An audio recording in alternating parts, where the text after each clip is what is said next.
அதிமுக தலைமை அலுவலகத்தில் அதிமுகவோடு கூட்டணியில் இடம்பெற்றிருக்கக்கூடிய கட்சியின் தலைவர்கள் வருகை தரக்கூடிய அந்த காட்சிகளை பார்க்கிறோம். இன்றைய தினமே அவர்களுடனான அந்த தொகுதி பங்கீடு குறித்தான ஒப்பந்தம் கையெழுத்தாகும் என எதிர்பார்க்கப்படுகிறது. இன்னும் அரை மணி நேரம் அல்லது ஒரு மணி நேரத்திற்குள்ளாக அவர்கள் எத்தனை இடங்களில் போட்டியிடப் போகிறார்கள் என்ற விவரங்கள் தெரியவிருப்பதாக கூறப்படுகிறது. தொடர்ந்து அதிமுக தலைமை அலுவலகத்திற்கு வருகை தந்த பாஜக தலைவர்கள் அங்கு அக்கட்சியினுடைய பொதுச் செயலாளர் எடப்பாடி பழனிசாமியோடு அமர்ந்திருக்கக்கூடிய அந்த காட்சிகளையும் பார்த்து வருகிறோம். தொடர்ந்து விவரங்களோடு செய்தியாளர் ராஜேஷ் இணைந்திருக்கிறார். ராஜேஷ், இந்த பிரதான கட்சிகள் தவிர்த்து குறிப்பாக இந்த புதிய பாரதம் இல்லைனா ஐஜேகே உட்பட கட்சிகள் அவங்களுக்கான சின்னத்தில் போட்டியிடுவாங்களா, இல்லை இரட்டை இலையில் போட்டியிடுவாங்களா, இல்லை தாமரையில் போட்டியிடுவாங்களா அப்படின்ற ஒரு குழப்பம் நீடித்து வந்தது. இதை எப்படி சால்வ் பண்ணியிருக்காங்க? அவங்களுக்கான இடங்கள் அதிமுகலே ஒதுக்கப்படுவதாக தகவல் இருக்கா? அது தொடர்பாக என்ன விவரம் இருக்கு? கௌதமி, அது குறித்து அதிகாரப்பூர்வமான தகவல் எதுவும் இல்லை. ஆனால் நாம் விசாரித்த வரையில் ஏற்கனவே யார் யார் எந்த சின்னத்திலே போட்டியிட்டார்களோ அதே சின்னத்திலே போட்டியிடுவார்கள். குறிப்பாக புரட்சி பாரதம் பொறுத்தவரையில இரட்டை இலை சின்னத்திலே போட்டியிடுவார்கள் என்று தகவலாக கிடைக்கின்றது.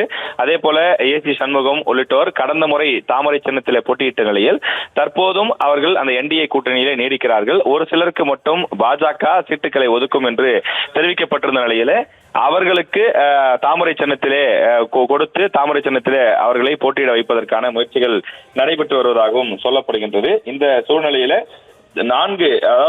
இரண்டு கட்சிகள் மட்டும் தங்களுடைய சொந்த சின்னத்திலே போட்டியிடுகின்றன. அதாவது பாமக தலைவர் அன்புமணி, அவர் மாம்பழம் சின்னத்திலே தான் அவரது ஆதரவாளர்கள் 18 பேரும் போட்டியிடப் போகின்றார்கள். அதே போல அமமுகவிற்கு ஒதுக்கப்படும் தொகுதிகள் 10 இருந்தாலும் 12 இருந்தாலும் அவர்கள் குக்கர் சின்னத்திலே தான் போட்டியிட இருக்கின்றார்கள்.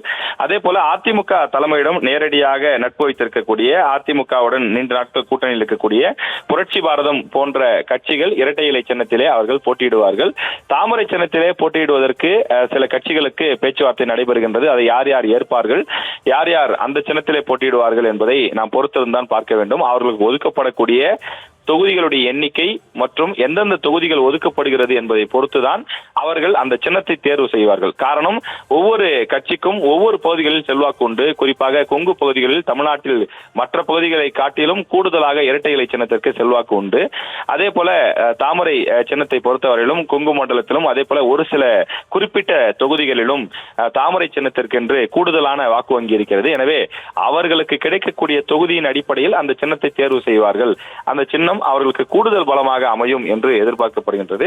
அதே நேரத்தில் கடந்த முறை நாம் பார்க்கும்போது தற்போது டிடிவி தினகரன் அதிமுக தலைமை அலுவலகத்திற்கு வந்திருக்கின்றார். அவரை அமைச்சர்கள் வரவேற்று உள்ளே அழைத்து செல்லக்கூடிய அந்த காட்சியை நாம் பார்க்கின்றோம்.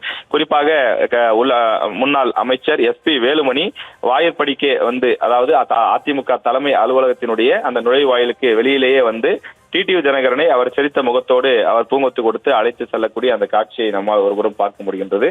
இன்றைக்கு அந்த தொகுதி பங்கீடு கையெழுத்து ஆவதற்கான அந்த சூழல் உருவாகி இருக்கக்கூடிய நிலையில் அனைத்து தலைவர்களும் வந்து கொண்டிருக்கிறார்கள். கிட்டத்தட்ட ஒரு 4 ஆண்டுகளுக்கு பிறகு 5 ஆண்டுகளுக்கு பிறகுதான் டிடிவி தினகரன் மீண்டும் தற்போது அதிமுக அலுவலகத்துக்கு வருகின்றார்.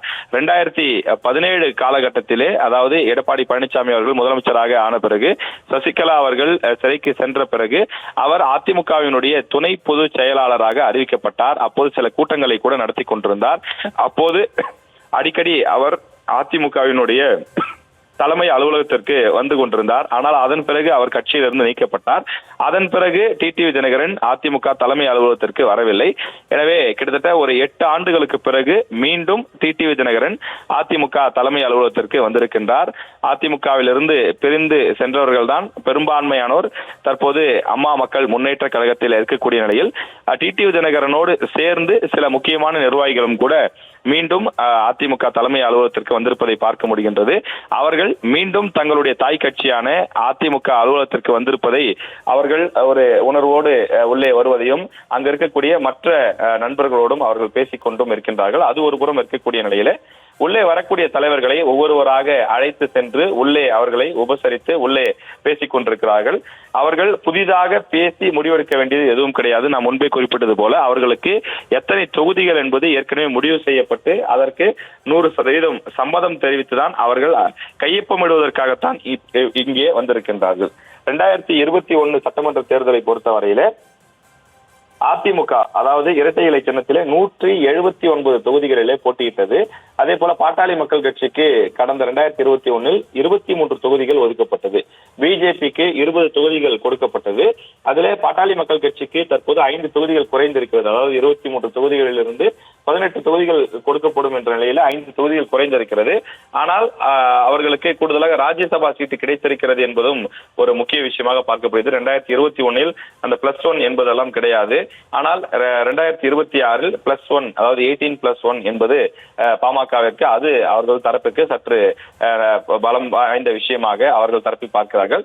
அதே நேரத்தில் பாஜகவை பொறுத்தவரையிலே 2021 விட இப்போது பாஜகவினுடைய செல்வாக்கு வளர்ந்திருக்கிறது.